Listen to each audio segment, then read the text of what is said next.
हाय, hello. मी वर्षा. तुमचं माझ्या cooking चॅनलवर मनापासून स्वागत करते. तर आज आपण नारळी पौर्णिमा विशेष नारळ वडी बनवणार आहे. तर चला बघूया, रेसिपीला सुरुवात करूया. इथे मी 1.5 कप खोवलेलं खोबरं घेतलेलं आहे. या प्रमाणात केली तर वडी अजिबात चुकणार नाही. अगदी नवीन बनवत असाल तरी परफेक्ट बनेल. तर 1.5 कपसाठी मी पाऊण कप साखर घेतलेली आहे.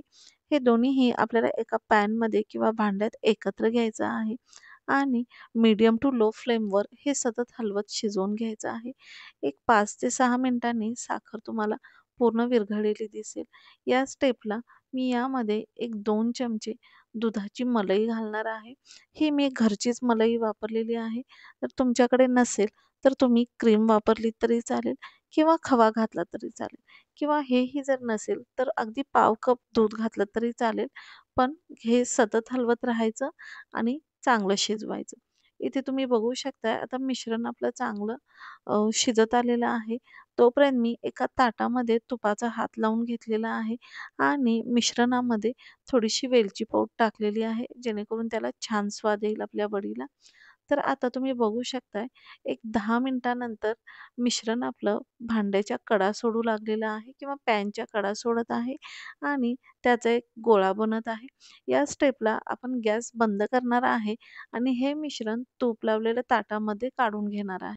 गरम असतानाच हे मिश्रण आपल्याला ताटामध्ये घेऊन थापून घ्यायचं आहे. एका वाटीला मी तुपाचा हात लावून हे मिश्रण एकसारखं थापून घेणार आहे. गरम असतानाच करा, जेणेकरून वड्या आपल्याला नंतर कट करायला बरं पडेल.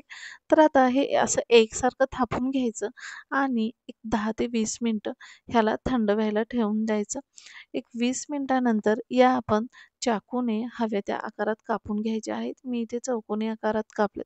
तुम्ही डायमंड शेप, त्रिकोणी तुमच्या आवडीनुसार कोणत्याही आकारामध्ये कट करू शकताय. तर ह्या कट करून झाल्यानंतर पुन्हा एक 15 ते 20 मिनिटं पुन्हा त्याला सेट व्हायला ठेवून द्यायचं, जेणेकरून वड्या आपल्या चांगल्या सेट होतील. तर हे अशासाठी करायचं, की वड्या नारळासारख्या वरून कडक आणि आतून अगदी मऊ दुधाळ बनतात. तुम्हीही एकदा ह्या वड्या नक्की बनवून बघा. अगदी पांढऱ्या शुभ्र नारळासारख्या वड्या बनलेल्या आहेत. यासाठी एक 2 गोष्टी लक्षात ठेवा. नारळ जो तुम्ही खोवणार त्याचा काळा जो स्किनचा भाग असतो तो अजिबात घ्यायचा नाही आणि साखर अगदी योग्य प्रमाणात घालायची, म्हणजे वडी साखरकट होत नाही. जर रेसिपी आवडली असेल तर नक्की बनवा. लाईक, शेअर, सबस्क्राईब करायला विसरू नका आणि कशी झाले ते कमेंट करून मला नक्की सांगा. धन्यवाद.